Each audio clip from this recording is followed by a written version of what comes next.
اعوذ باللہ من الشیطان الرجیم بسم اللہ الرحمن الرحیم اللہم صلی علی محمد وعلی آل محمد وبارک وسلم۔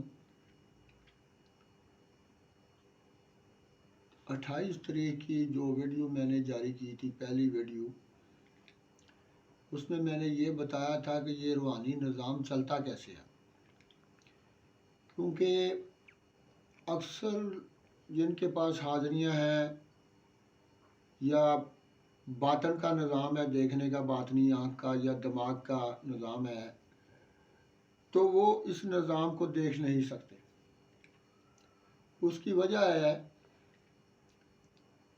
کہ جو تصور شیخ ہوتا ہے نا، یہ اپنی ہی روحانیت سے پیدا ہوتا ہے، اور تصور شیخ جب کوئی استاد استادی دیتا ہے تو وہ اپنا تصور بتاتا ہے، اور اس کا پڑھنے والے کا اس کی طرف دھیان ہوتا ہے۔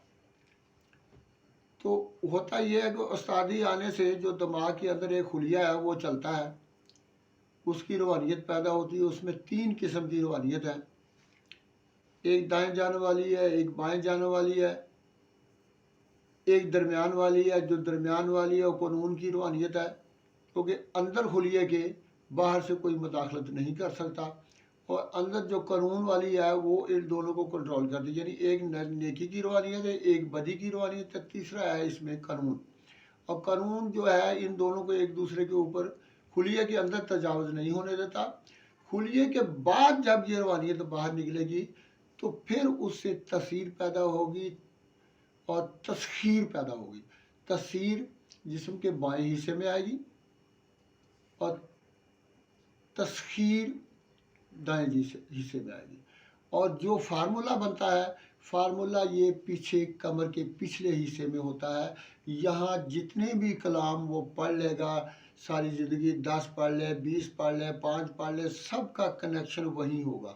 وہ خواہ اعداد میں پڑھے، وہ خواہ کسی بھی زبان میں پڑھے، وہ کالا پڑھے، وہ نوری پڑھے، وہ سلفی پڑھے، وہ قرآن کا پڑھے، کوئی بھی پڑھے، اس کے کنیکشن وہیں ہوگے اور وہیں سے کلاموں کی تاثیر پیدا ہوگی۔ تو جو روحانیت باہر آ رہی ہے وہ بائیں طرف والی ہے، یہ بدی کی روحانیت ہے۔ آگے کلاموں کی تسخیریں ہیں۔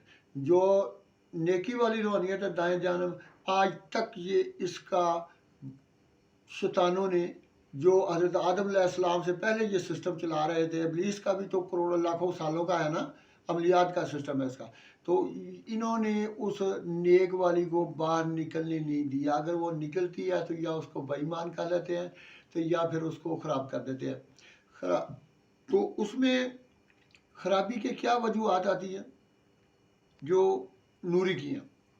نوری کی سب سے بڑی جو خرابی کی وجوہات آتی ہیں وہ ہے یہ سوتک، مرگ، موت، پیدائش کی تسخیریں۔ یہ تسخیریں ابلیس کی ہوئی ہے، حالانکہ بڑا گوشت حلال ہے لیکن تسخیر ہونے کی ہے۔ جب کوئی بڑا گوشت کھا لے گا نوری والا تو اس کا کلام بھی خراب ہونا شروع ہو جائے گا، اس کے تویز بھی خراب ہونا ہو جائے گا، اس کا پورا سسٹم خراب ہونا شروع ہو جائے گا۔ یہ تصویریں ہیں سوتک کی ہیں، موت کی ہیں، پیدائش کی، بڑے گوشت کی، ایسی کافی ساری ہیں۔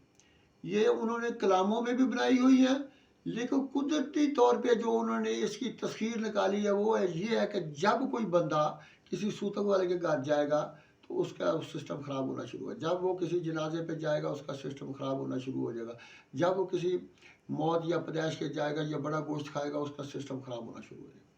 تو یہ ساری چیزیں شیطانوں نے صرف نوری کو روکنے کے لیے کی ہوئی ہیں۔ صرف یہی نہیں ہوتا کہ تویز خراب ہو جاتے ہیں، یہ غلط بات ہے، تویز بھی خراب ہوتے ہیں، لیکن اس کا اپنا جو سسٹم ہے نا کلام کی تصویروں کا، یہ خراب ہونا شروع ہو جاتا ہے۔ اور اس کے خراب ہونے کے بعد پھر اس کو ہوتا کیا ہے، اس کی بڑے برے اثرات پیدا ہوتے ہیں۔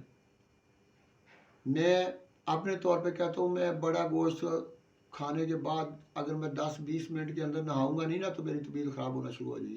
اسی طرح میں کسی سوتک مر کے گھر چل جائے گا تو میری طبیعت خراب ہونا شروع ہے، کیونکہ اس کے اثرات پیدا ہوتے ہیں۔ تو اس کے لیے ضروری ہے کہ جانے کے بعد فوراً آ کر نہاؤ، کوئی چیز کھانے پینے سے پہلے نہا کے اپنے کپڑے تبدیل کر لو، پھر کچھ کھاؤ، پھر اس نہانے کے بعد اس کے جو اثرات ہیں وہ ظاہر ہونا شروع ہو جائیں گے۔